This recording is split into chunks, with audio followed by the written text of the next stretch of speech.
Hello guys, now I'm in Shinjuku, and now I'm with several homeless people in Shinjuku who is sleeping under the train bridge. And here you can see, because bridge saved them from the rain, they sleep in here and eating here. You see, it's like small apartment here. Here is like table with some lunchbox. You see lunchbox already here, some toys, and people eating here and even cooking here. Look, people cooking here. There is some, you see,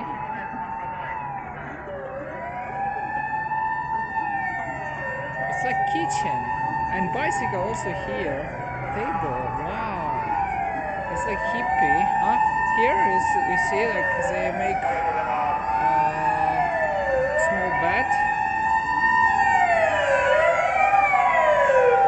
and here is someone sleeping inside. You see, and suitcase, also bed like that. You see, yeah, under the bridge, so it's safe from rain. Yeah, you can see the homeless in Tokyo also exist, and I really sad to see it. Hopefully it will disappear. Have a nice day.